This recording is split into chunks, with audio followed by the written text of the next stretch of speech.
Hello friends, welcome back to my channel. तो आज के इस वीडियो में मैं आपको एक्सप्लेन करने वाली हूँ 2015 में आई मूवी पार्चर। तो चलिए विदाउट वेस्टिंग टाइम मूवी का एक्सप्लेनेशन स्टार्ट करते हैं। मूवी स्टार्ट होती है गुजरात के एक गांव से, जहां पर रहती है रानी और लज्जो। आज वो दोनों दूसरे गांव जा रही थी ताकि रानी के बेटे गुलाब का रिश्ता फिक्स कर सके। अब यहाँ पर रानी की बात करें तो रानी के पति की कई साल पहले मौत हो चुकी है। उसका एक बेटा है गुलाब, जिसकी उम्र 17-18 साल की होगी। रानी अपने बेटे और एक बूढ़ी सास के साथ रहती है। आज रानी और लज्जो गुलाब के लिए लड़की देखने जा रहे थे।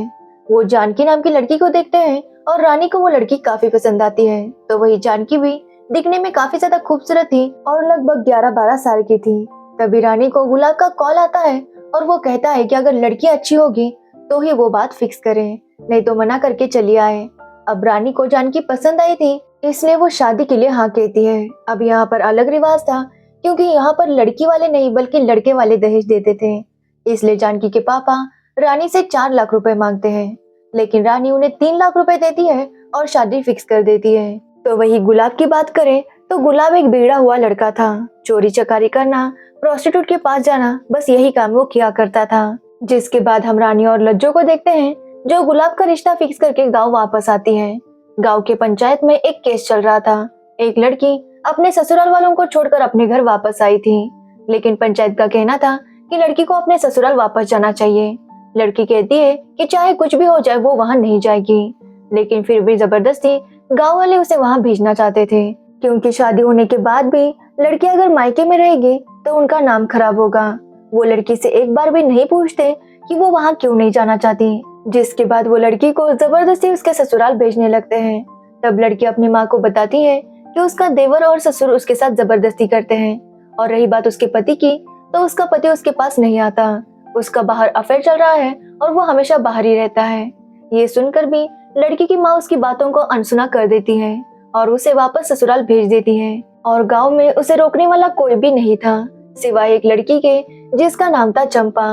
चंपा मणिपुर से थी और वो वहाँ पर शादी करके आई थी, लेकिन चंपा मणिपुर से थी इसलिए सब लोगों को ऐसा ही लगता कि वो विदेश से है और इसलिए उसे बार बार चिढ़ाया जाता। चंपा बिन बातों से तंग आ गई थी, लेकिन वो हमेशा औरतों के हक के लिए खड़ी रहती। तो वही चंपा का हस्बैंड है कृष्णा, जो भी औरतों के लिए हमेशा लड़ता। वहाँ की औरतें कुछ काम कर सके इसलिए वो उन्हें रोजगार भी ला कर देता है, जैसे कि हैंडलूम्स का काम करना या स्टिचिंग का काम करना। उसी की वजह से उन औरतों को कुछ पैसे मिलते हैं। यहाँ पर उनका काम अच्छे से चल रहा था और सारी औरतें चाहती थी कि वो एक टीवी खरीद सके, लेकिन गाँव वाले उन्हें इसकी भी परमिशन नहीं देते। और रात को गांव के सारे मर्द बिजली नाम की लड़की का डांस देखने जाते हैं। अब यहाँ पर हमें पता चलता है कि बिजली एक डांसर भी है और एक प्रोस्टिट्यूट भी। रात को रानी और लज्जो बिजली से मिलने जाते हैं, क्योंकि रानी और बिजली दोनों बचपन के दोस्त थे। रानी बताती है कि उसके बेटे की शादी फिक्स हुई है और ये सुनकर बिजली भी बहुत खुश होती है। जिसके बाद रानी और लज्जो अपने घर चले जाते हैं और यहाँ पर हमें पता चलता है कि लज्जो का पति उसे बहुत मारता पीटता है। लज्जो की शादी को कई साल हो चुके हैं, लेकिन वो अब तक मां नहीं बन पाई और इसी बात की वजह से उसका पति हमेशा उसे बहुत मारता पीटता। जिसके बाद रानी बारात लेकर जानकी के घर जाती है।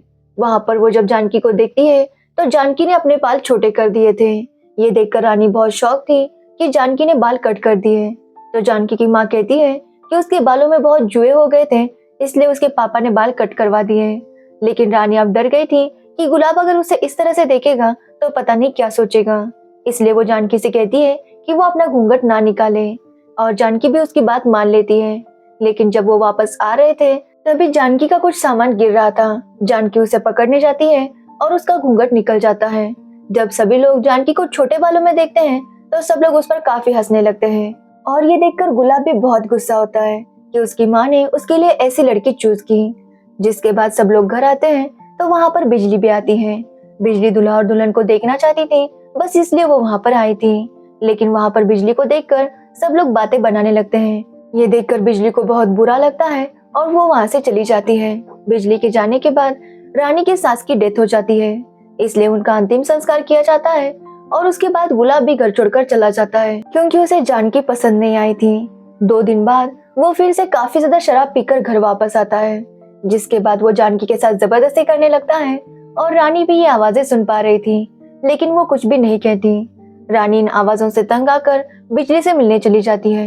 वो बिजली से माफी मांगती है क्योंकि उस दिन बिजली के साथ बहुत बुरा हुआ था, जिस पर बिजली कहती है कि उसे इस सब की आदत हो चुकी है। तो वही गुलाब अगले दिन फिर से कहीं जा रहा था। वो रानी को बताता है कि वो शहर जा रहा है ताकि कोई काम कर सके, और रानी भी उसे जाने देती है। अब घर में सिर्फ रानी और जानकी ही थे। एक दिन जानकी के घर के बाहर एक लड़का आकर खड़ा था और जानकी उसे देखकर काफी खुश होती है। वो उससे मिलने जाने ही वाली थी, तभी उसे कुछ याद आता है और वो दरवाजा बंद कर लेती है। और हमें पता चलता है कि जानकी और वो लड़का एक दूसरे से प्यार करते हैं। तो वही रानी लज्जो से मिलने गई थी, जिसके पति ने आज उसे बहुत ज्यादा पीटा था। रानी उसके जख्मों पर मरहम लगाती है ताकि उसका दर्द कुछ कम हो सके। जिसके बाद रानी को पता चलता है कि एक आदमी ने गुलाब को अपने पास बंदी बनाकर रखा है, क्योंकि गुलाब ने उसके पास से कुछ कर्जा लिया था जो वो लौटा नहीं पा रहा था। इसलिए रानी किशन के पास जाती है और उससे कुछ पैसे उधार लेती है। जिसके बाद रानी और किशन जाकर गुलाब को छुड़वाते हैं। तब रानी को पता चलता है कि गुलाब ने वो पैसे इसलिए लिए थे ताकि वो ब्रोथल जा सके। ये सुनकर रानी को काफी बुरा लगता है, लेकिन वो गुलाब को कुछ नहीं कह पाती। जब वो वापस आते हैं तो वो एक दिन बिजली के साथ घूमने चली जाती है। उनके साथ लज्जो और जानकी भी थी। वो एक पुराने किले के पास जाते हैं और वहां पर बैठकर बातें करने लगते हैं। यहाँ पर लज्जो बताती है कि वो अपने पति से रोज मार खाती है क्योंकि वो मां नहीं बन पा रही, शायद उसमें कुछ कमी है। जिस पर बिजली कहती है कि कमी सिर्फ लज्जो में नहीं बल्कि उसके पति में भी हो सकती है, इसलिए लज्जो को अपने पति का भी टेस्ट करवाना चाहिए। ये सुनकर रानी और लज्जो काफी शॉक थे, क्योंकि उन्हें पता ही नहीं था कि मर्द में भी कोई कमी हो सकती है। बिजली कहती है कि वो जल्द से जल्द टेस्ट करवाए, लेकिन लज्जो जानती है कि उसका पति इसलिए कभी भी नहीं मानेगा, इसलिए वो बिजली से कोई और रास्ता पूछती है। तो बिजली बताती है कि उसके पहचान का एक बाबा है। लज्जो उसके साथ इंटीमेट हो जाए और जब वो प्रेग्नेंट हो जाएगी तो पति से कहना कि ये उसका ही बच्चा है, लेकिन लज्जो इस बात के लिए नहीं मानती। तो वही रानी का कहना था कि बिजली को भी अपना ये काम बंद कर देना चाहिए। उसका काम काफी गंदा है और गांव वाले उसे बाहर निकालना चाहते हैं, लेकिन बिजली कहती है कि अगर वो इतनी गंदी है तो गांव के लोग उसके पास क्यों आते हैं। बिजली बताती है कि एक दिन गुलाब भी उसके पास पैसे लेकर आया था। ये सुनते ही रानी बिजली को थप्पड़ मारती है और वहां से चली जाती है, लेकिन बिजली कहती है कि उसने गुलाब को वापस भेज दिया था क्योंकि उसके लिए गुलाब उसके बेटे जैसा था। बिजली जब वापस आती है तो उसे पता चलता है कि उसके डीलर ने एक नई लड़की लाई है। ये देखकर बिजली को काफी गुस्सा आता है और वो काफी अच्छे से परफॉर्म करने लगती है। तो वही गुलाब और उसके फ्रेंड्स मिलकर किशन को बहुत ज्यादा पीटते हैं ताकि वो उसे सबक सिखा सके, क्योंकि किशन उस गांव की औरतों के हक के लिए लड़ता था। उन्होंने किशन को काफी ज्यादा पीट दिया था, इसलिए किशन की वाइफ ये गांव छोड़कर चली जाती है क्योंकि वो नहीं चाहती कि उसके हस्बैंड के साथ फिर से ऐसा कुछ हो। तो वही लज्जो भी अपने पति के मार से तंग आ चुकी थी, इसलिए वो बिजली के पास जाती है और वो करने के लिए तैयार थी जो बिजली ने उसे कहा था। जिसके बाद बिजली लज्जो को एक बाबा के पास लेकर जाती है। वो बाबा एक्चुअली बिजली का लवर था और वो लज्जो के साथ ये सब करने के लिए तैयार था। जिसके बाद लज्जो उसके साथ इंटीमेट होती है और कुछ ही दिनों बाद वो प्रेग्नेंट भी हो गई थी। तो वही रानी एक दिन छत पर कुछ कर रही थी, तभी फिर से उसे वो लड़का दिखाई देता है जो जानकी से मिलने आता था। जानकी उसे देखकर फिर से घर के अंदर चली जाती है, लेकिन वो लड़का वहां पर कुछ किताबें रखता है और वहां से चला जाता है। कुछ ही देर बाद जानकी आकर वो किताबें लेकर चली जाती है। रानी देखती है और उसे उस लड़के पर डाउट होता है। वो उस लड़के को डांटती है और वहां से भगा देती है। अगले दिन जब रानी कुछ पैसे ढूंढ रही थी तो उसे अपने पैसे नहीं मिलते। उसे लगता है कि जानकी ने ही उसके पैसे चुराए होंगे, इसलिए वो जानकी को काफी बुरा भला सुनाती है। रात को जब गुलाब वापस आता है तो जानकी गुलाब को पैसों के बारे में पूछने लगती है। ये सुनकर गुलाब जानकी को काफी ज्यादा पीटने लगता है और रानी को पता चलता है कि पैसे गुलाब नहीं चुराए थे। आज रात गुलाब फिर से जानकी के साथ जबरदस्ती कर रहा था और रानी इस बात से काफी तंग आ गई थी, इसलिए वो गुलाब को घर से बाहर निकाल देती है। तो गुलाब भी कहता है कि कब तक वो दोनों ही रहेगी, कभी ना कभी उन्हें मर्द की जरूरत पड़ेगी और उन्हें उसी के पास आना होगा। लेकिन रानी उसकी बात नहीं सुनती। जिसके बाद गुलाब वहां से चला जाता है और जानकी रानी को बताती है कि जो लड़का उससे मिलने आता है वो उससे प्यार करता है। जानकी को पढ़ने का बहुत शौक था और वो आगे पढ़ना लिखना चाहती थी।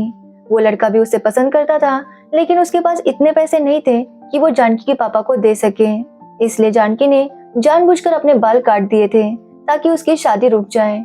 लेकिन फिर भी उसकी शादी हो गई और वो यहाँ पर चली आई। वो लड़का बस यही चाहता है कि जानकी आगे पढ़े लिखे।